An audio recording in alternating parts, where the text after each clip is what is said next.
Hi, we're live. Yay! How's everyone doing? I I'm Dottie. In case you don't know, this is my channel. It's very random. It makes a lot of not sense. That sentence didn't make sense. um, I don't know. I apologize that I haven't been consistent with my videos lately, but life is just wild, and I'm just trying to just figure things out, really. But my kid's out of school. I'm probably moving soon and getting a new job.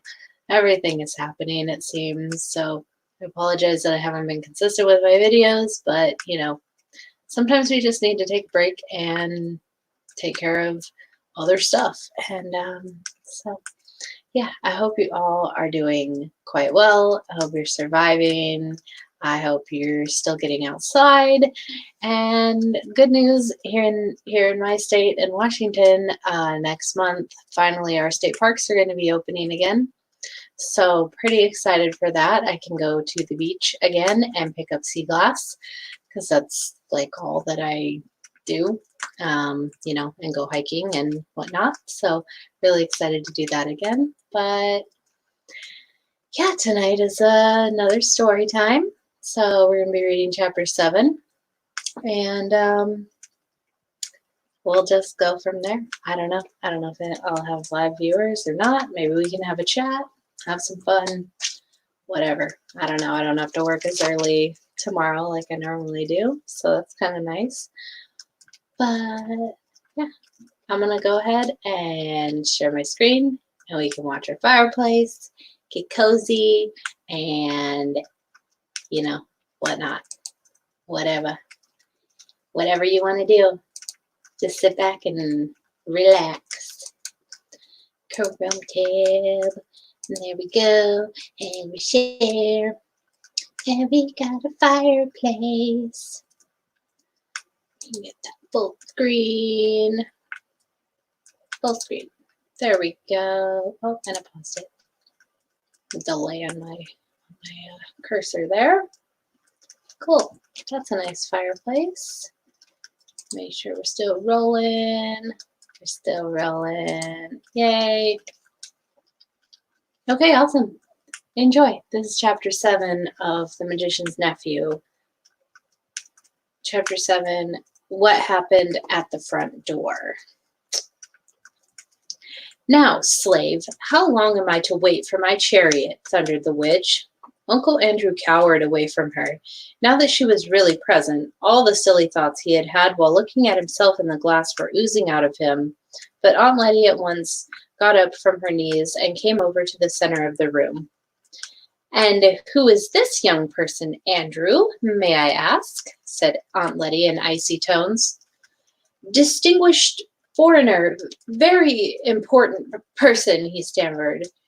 Rubbish, said Aunt Letty, and then turning to the witch, get out of my house this moment, you shameless hussy, or I'll send for the police. She thought the witch must be someone out of a circus, and she did not approve of bare arms. What woman is this? Said Jadis. Down on your knees, minion, before I blast you. No strong language in this house, if you please, young woman, said Aunt Letty. Instantly, as it seemed to Uncle Andrew, the queen towered up to an even greater height. Fire flashed from her eyes. She flung out her arm with the same gesture and the same horrible-sounding words that had lately turned the palace gates of Charn to dust. But nothing happened except that Aunt Letty, thinking that those horrible words were meant to be ordinary English, said, I thought as much. This woman is drunk. Drunk! She can't even speak clearly. It must have been a terrible moment for the witch when she suddenly realized that her power of turning people into dust, which had been quite real in her own world, was not going to work in ours. But she did not lose her nerve even for a second. Without wasting a thought on her disappointment, she lunged forward, caught Aunt Letty round the neck and the knees, raised her head above raised her high above her head as if she had been no heavier than a doll, and threw her across the room. While Aunt Letty was still hurtling through the air, the housemaid, who was having a beautifully exciting morning, put her head in at the door and said, "If you please, sir, the ensign's come." "Lead on, slave," said the witch to Uncle Andrew. He began muttering something about regrettable violence, must really protest, but at a single glance from Jadis, he became speechless. She drove him out of the room and out of the house, and Diggory came running down the stairs just in time to see the front door close behind them. "Jiminy," he said, "she's loose in London, and with Uncle Andrew. I wonder what on earth is going to happen now." "Oh, Master Diggory," said the housemaid, who was really having a wonderful day, "I think Miss Ketterly's hurt herself somehow." So they both rushed into the drawing room to find out what had happened. If Aunt Lydia had fallen on bare boards or even on the carpet, I suppose all her bones would have been broken. But by great good luck, she had fallen on the mattress. Aunt Letty was a very tough old lady. Aunts often were in those days. After she had some sal volatile and sat still for a few minutes, she said there was nothing the matter with her except a few bruises. Very soon she was taking charge of the situation. "Sarah," she said to the housemaid, who had never had such a day before, "go around to the police station at once and tell them there is a dangerous lunatic at large. I will take Mrs. Kirk's lunch up myself." Mrs. Kirk was, of course, Diggory's mother. When Mother's lunch had been seen to, Diggory and Aunt Letty had their own. After that, he did some hard thinking. The problem was how to get the witch back to her own world, or at any rate, out of ours, as soon as possible. Whatever happened, she must not be allowed to go rampaging about the house. Mother must not see her. And if possible, she must not be allowed to go rampaging about London either. Diggory had not been in the drawing room when she tried to blast Aunt Letty, but he had seen her blast the gates at Charn, so he knew her terrible powers and did not know that she had lost any of them by coming into our world. And he knew she meant to conquer our world. At the present moment, as far as he could see, she might be blasting Buckingham Palace or the Houses of Parliament, and it was almost certain that quite a number of policemen had by now been reduced to little heaps of dust, and there didn't seem to be anything he could do about that. But the rings seemed to work like magnets, thought Diggory. If I can only touch her and then slip on my yellow, we shall both go into the wood between the worlds. I wonder will she go all faint again there? Was that something the place does to her, or was it only the shock of being pulled out of her own world?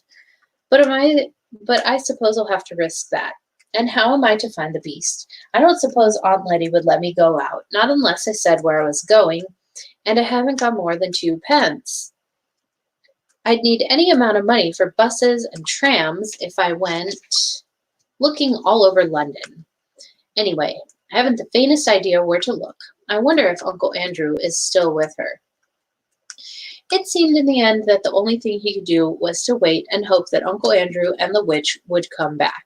If they did, he must rush out and get a hold of the witch and put on his yellow ring before she had a chance to get into the house. This meant that he must watch the front door like a cat watching a mouse's hole. He dared not leave his post for a moment, so he went into the dining room and glued his face, as they say, to the window. It was a sorry about that. Cough just comes out of nowhere sometimes. Sorry, lost my place. It was a bow window from which you could see the steps up to the front door and see up and down the street, so that no one could reach the front door without your knowing. I wonder what Polly's doing, thought Diggory. He wondered about this a good deal as the first slow half hour ticked on. But you need not wonder, for I am going to tell you. She had got home late for her dinner, with her shoes and stockings very wet, and when they asked her where she had been and what on earth she had been doing, she had said she had been out with Diggory Kirk. Under further questioning, she said she'd got her feet wet in a pool of water and that pool was in a wood. Asked where the wood was, she said she didn't know. Asked if it was in one of the parks, she said truthfully enough that she supposed it might be a sort of park. From all of this, Polly's mother got the idea that Polly had gone off without telling anyone to some part of London she didn't know, gone into a strange park, and amused herself jumping into puddles. As a result, she was told that she had been very naughty indeed and that she wouldn't be allowed to play with that Kirk boy any more if anything of the sort ever happened again. Then she was given dinner with all the nice parts left out and sent to bed for 2 solid hours. It was a thing that happened to one quite often in those days. So while Diggory was staring out of the dining room window, Polly was lying in bed, and both were thinking how terribly slowly the time could go. I think myself, I would rather have been in Polly's position. She had only to wait for the end of her 2 hours, but every few minutes Diggory would hear a cab or a baker's van or a butcher's boy coming round the corner and think, "Here she comes," and then find it wasn't. And in between these false alarms, for what seemed hours and hours, the clock ticked on, and one big fly, high up and far out of reach, buzzed against the window. It was one of those houses that got very quiet and dull in the afternoon and always seemed to smell of mutton. During his long watching and waiting, one small thing happened, which I shall have to mention because something important came of it later on. A lady called with some grapes for Diggory's mother, and as the dining room door was open, Diggory couldn't help overhearing Aunt Letty and the lady as they talked in the hall. "What lovely grapes!" came Aunt Letty's voice. "I'm sure if anything could do her good these would, but poor dear little Mabel, I'm afraid it would need fruit from the land of youth to help her now. Nothing in this world will do much." Then they both lowered their voices and said a lot more than that he could not hear. If he had heard that bit about the land of youth a few days ago, he would have thought Aunt Letty was just talking without meaning anything in particular, the way grown-ups do, and it wouldn't have interested him. He almost thought so now, but suddenly it flashed upon his mind that he now knew, even if Aunt Letty didn't, that there really were other worlds and that he himself had been in one of them. At that rate, there might be a real land of youth somewhere. There might be almost anything. There might be fruit in some other world that would really cure his mother.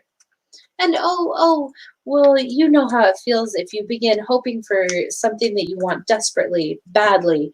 You almost fight against the hope because it is too good to be true. You've been disappointed so often before. That was how Diggory felt, but it was no good trying to throttle this hope. It might really, it just might be true. So many odd things had happened already, and he had the magic rings. There must be worlds you could get to through every pool in that wood. He could hunt through them all, and then mother well again. Everything right again. He forgot all about watching for the witch. His hand was already going into the pocket where he kept the yellow ring, when all at once he heard the sound of galloping. "Hello, what's that?" thought Diggory. "Fire engine? I wonder what house is on fire. Great Scott, it's coming here. Why, it's her." I needn't tell you who he meant by her. First came the hansom. There was no one in the driver's seat.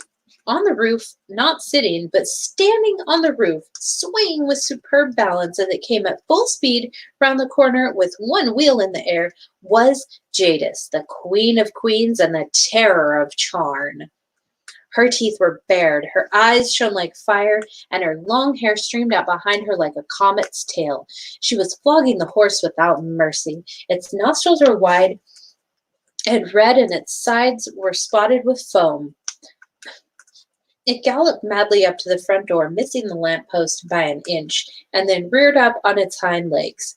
The hansom crashed into the lamp-post and shattered into several pieces. The witch, with a magnificent jump, had sprung clear just in time and landed on the horse's back. She settled herself astride and, leaned forward, whispered things in its ear. They must have been things meant not to quiet it, but to madden it. It was on its hind legs again in a moment, and its neigh was like a scream. It was all hoofs and teeth and eyes and tossing mane. Only a splendid rider could have stayed on its back. Before Diggory had recovered his breath of a good many other things began to happen. A second hansom dashed up close behind the first. Out of it there jumped a fat man in a frock coat and a policeman. Then came a third hansom with two more policemen in it. After it came about 20 people, mostly errand boys, on bicycles, all ringing their bells and letting out cheers and catcalls. Last of all came a crowd of people on foot, all very hot with running, but obviously enjoying themselves. Windows shot up in all the houses of that street, and a housemaid or a butler appeared at every front door. They wanted to see the fun. Meanwhile, an old gentleman had begun to struggle shakily out of the ruins of the first hansom. Several people rushed forward to help him, but as one pulled him one way and another, perhaps he would have got out quite as quickly on his own.